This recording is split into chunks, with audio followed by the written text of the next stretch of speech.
ኢትዮጵያን ብሎም አፍሪካን ወክለው ለባህል ገጽታ ግንባታ ወደ ህንድ የሚሄዱት የአማራ ክልል የባህል ኪነ ጥበባት ልኡካን ቡድን በብሔራዊ ቲያትር ሽኝት ተደርጎላቸዋል። የልኡካን ቡድኑ ኢትዮጵያን ወክለው ወደ ህንድ ሙምባይ የሚያደርጉት ጉዞ ሀገርን በሰፊው እንዲያስተዋውቁ የሚያደርግ ነው። ወደ ህንድ የምንጓዝበት ዋና ዓላማ ኢትዮጵያ እንደሚታወቀው የበርካታ ብሔር ብሔረሰቦችና ህዝቦች መኖሪያ ናት። ከህዝቦቿን ብቻ ባሻገር በርካታ ኪነ ጥበብ ስራዎች የሚተዋወቁበት ለመላው ዓለም የሚዳረሱበት ስራዎችን ይዘን ነው የምንሄደው። በሙዚቃም ብቻ ሳይሆን በቲያትር መልክ የተቀናጁ ስራዎችን ይዘን ለመላው ዓለም የሚያስተዋውቅ በተለይ ህንድ ላሉ ማህበረሰቦች ኢትዮጵያ ምን ትመስላለች የሚለውን በወጥነት በአንድ ዓላማ ገጽታውን የሚገነባ ስራዎችን እሱን ለማስተዋወቅ ነው ዓላማ ይዘን የምንጓዘው። የህንድ ህዝብ ብቻ አይደለም የሚያየው ዓለም አቀፍ ፌስቲቫል ስለሆነ ከተለያዩ ዓለም ሀገራት የመጡ የኪነ ጥበብ ባለሙያዎች ነው ያሉ። ኪነ ጥበብ ብዙ ነው ዘርፉ፣ በስዕል አለው፣ በጋዜጣ አለው፣ ትወና አለው። እንግዲህ ከዛ ያሉ ተሳታፊዎች ኢትዮጵያ ማናት የሚለውን ባገኙት አጋጣሚ በመጽሔትም በጋዜጣም በዜናም ይሁን ኢትዮጵያ ማናት የሚለውን ይሰራሉ።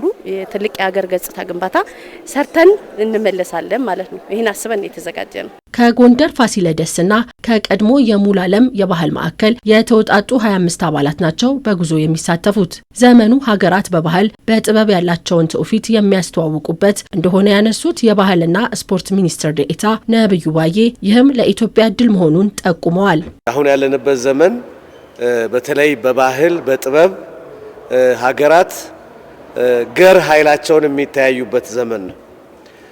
በፊት ለፊት ዲፕሎማሲ፣ በቀጥታ ዲፕሎማሲ፣ በሌሎች አይነት ግንኙነቶች ከሚያደርጉት ግንኙነት ባሻገር በጥበብ የሚደረግ ግንኙነት በጣም ኃይል የተሞላበት ነው።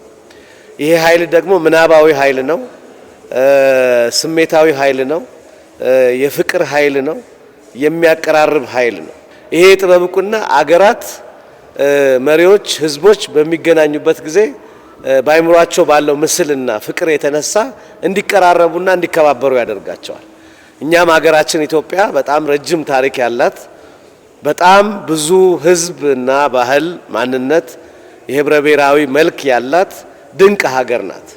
የታሪካችንን መልክ የህዝባችንን ማንነትና ባህል ደግሞ በደንብ አድርጎ ባለው ልክ ሊያወጣ የሚችለው ጥበብ ነው። በህንድ የሚደረገው ቆይታ የህዝብ ለህዝብ ትስስርን የሚያጠናክርና የሀገርን ገጽታ በኪነ ጥበቡ ዘርፍ የሚያስተዋውቅ ይሆናል ተብሎ ይጠበቃል። እንደ አማራ ክልል ኪነ ጥበብ ሙያተኞች በተለይ ካሁን በፊት በህንድ አሁን ድጋሚ ሁለተኛ ጊዜ ነው የምንሄደው።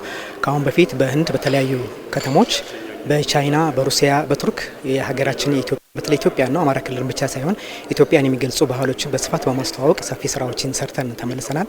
ዛሬም እንግዲህ ከአማራ ክልል ዝክረ ኪነ ጥበባትና ታሪክ ማዕከል እንዲሁም ከጎንደር ባህል ቡድን የተውጣጡ 25 አባላት ያሉት ቡድኖች ነው ወደ ህንድ ጉዞ የሚያደርጉት።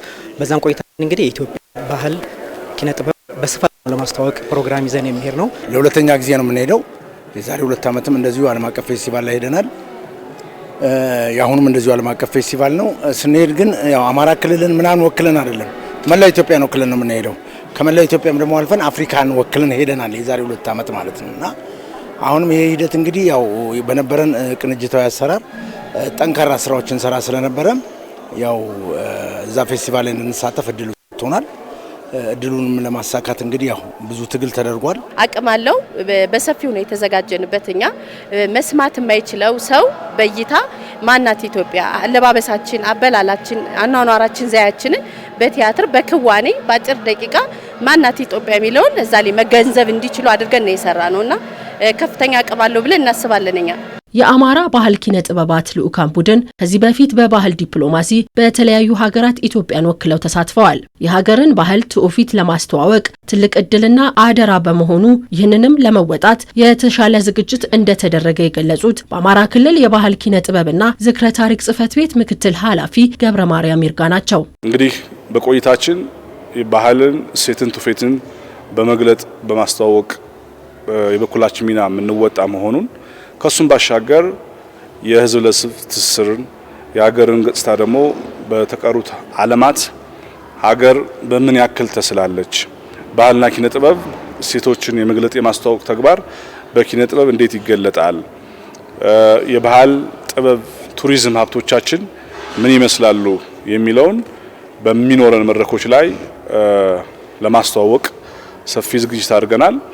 እሱኑኑ ተግባር ምን ፈጽም ይሆናል።